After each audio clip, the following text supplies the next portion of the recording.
pengunjung konten kami yang saya hormati, barangkali di antara kita ada yang ingin mengetahui apakah Islam mengajarkan untuk bertutur kata yang baik.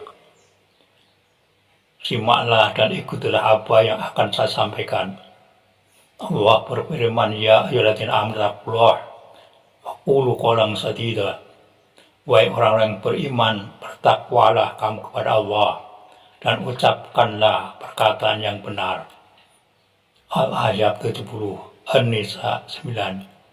Rasulullah SAW juga bersabda, "Man kana yu'minu billahi wa yawmil akhir falyaqul khairan aw liyasmut." Barang siapa yang beriman kepada Allah dan hari akhir, maka hendaklah ia berkata baik atau hendaklah ia diam. Muttafaqun alaih. Allah juga menambahkan dengan firman-Nya, wa qul li ibadi yaqulu lati yasan. Katakanlah kepada hamba-hambaku, hendaklah mereka mengucapkan perkataan yang lebih baik atau yang benar. Sementara dari hadis yang lain juga dijelaskan adanya seseorang yang bertanya kepada Rasul, ayul muslimin khair? Ya Rasulullah, siapakah orang muslim yang paling baik? Maka beliau menjawab, al-muslimu man salimal muslimun min lisanihi wa yadihi. Yaitu orang-orang muslim tadi adalah orang muslim yang orang lain selamat dari gangguan lisan dan tangannya. Jadi orang-orang yang berkata-kata kotor, mungkin berkata-kata kasar, berkata-kata yang dari segi moral, agama, dan lain-lain dinyatakan sebagai kata yang harus dijauhi. Itu merupakan hal yang harus ditinggalkan. Memang Allah juga bersabda, la yuhibbullahu al-jahra bisu' minal qawli illa man zulim. Allah tidak menyukai perkataan buruk yang diucapkan secara terus terang, ada kecualinya, kecuali oleh orang yang dizalimi. Ini merupakan perkecualian dalam bertutur kata.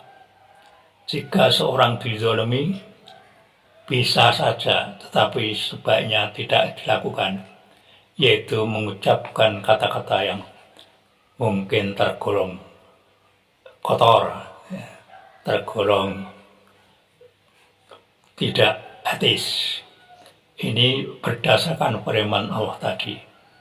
Nah, tetapi apabila seseorang tidak dizalimi oleh orang lain, maka kembalilah kita kepada firman Allah dan sabda Rasulullah yang saya nyatakan tadi, bahwa kita dituntut untuk berkata-kata, bertutur kata yang baik, yang benar, yang mengarah kepada moral dalam masyarakat dan juga moral agama.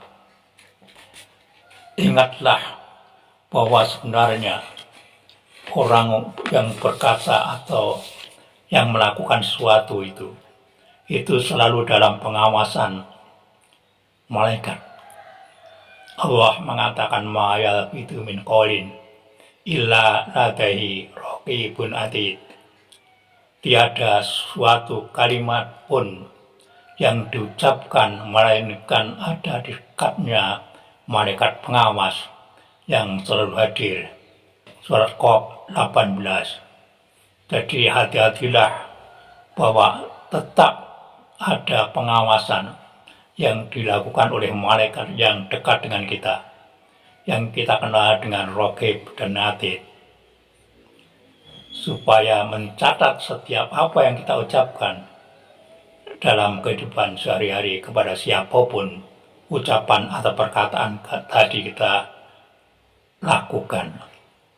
Nah, ada hadis juga yang mengingatkan kepada kita, innal abda la yatakallamu bil kalimati min ridwanillahi la yuqilaha balan yarafa'uhu Allah biha darajat. Sesungguhnya ada hamba yang mengucapkan suatu kalimat, dan kalimat tadi diridhoi oleh Allah Subhanahu wa Ta'ala. Suatu kalimat yang tidak memperdulikannya, namun dengan itu Allah mengangkat derajatnya. Wa innal abda la yatakallamu bil kalimati min saqatillah la yulqilaha balan yahwi biha fi jahannam. Dan sebaliknya ada seorang hamba yang mengucapkan suatu kalimat yang dibenci oleh Allah, suatu kalimat yang tidak mempedulikannya, sehingga dengannya Allah melemparkannya ke dalam neraka. Hadis Bukhari. Inilah peringatan dari Allah dan peringatan dari Rasulullah.